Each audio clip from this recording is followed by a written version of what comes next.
Are we ready or not? 6-year-old Benny asked eagerly as he danced around the kitchen.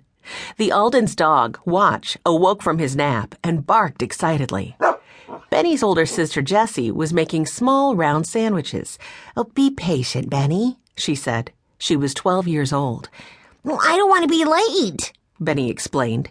It isn't every day a famous orchestra comes to town.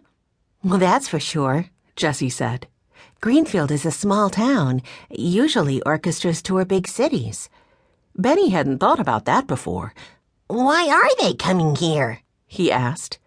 The Civic Center is a good place for them to play, their 14-year-old brother Henry answered.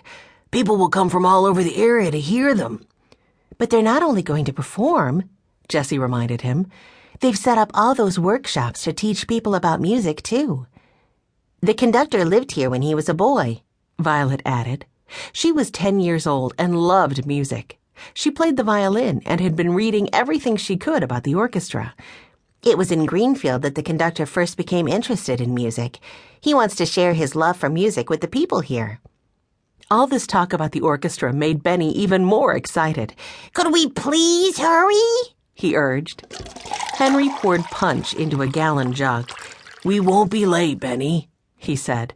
Besides, the reception can't start without us. We're bringing the food. And the decorations, Violet added. She stepped back from the kitchen table to look at the centerpiece she had made. Cardboard musical instruments circled colorful spring flowers. There, she said. It's finished. It's beautiful, Jessie said. You did a great job, Violet. I cut out some of the instruments, Benny reminded them. You were very helpful, Violet told him. Not helpful enough, Benny said, or we'd be ready to go. Henry laughed. You can help me, he said. Benny pulled a stool over to the counter and climbed on top. What do you want me to do?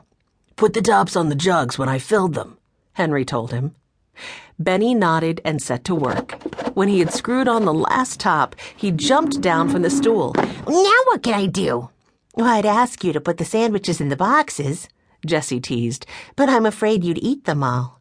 Benny turned up his nose. Oh, cucumber sandwiches. Even though they weren't his favorite, he took one and popped it into his mouth. Stop that, Jessie said, or I'll have to make more and we'll be late.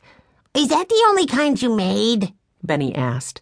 No, there are other kinds, Jessie told him, but they're all packed. Benny looked in the boxes. Sandwiches of all kinds and shapes were stacked inside. They were all small. I like big sandwiches, he said. Jessie began putting the lids on the boxes. These are tea sandwiches, she said, to serve at afternoon parties. They look pretty on the plates, Violet added. Oh, I don't care how they look, Benny said, just so they taste good.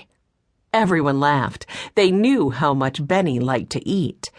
That does it, Jessie said as she covered the last box. So what are we waiting for? Benny asked. Grandfather, Henry answered.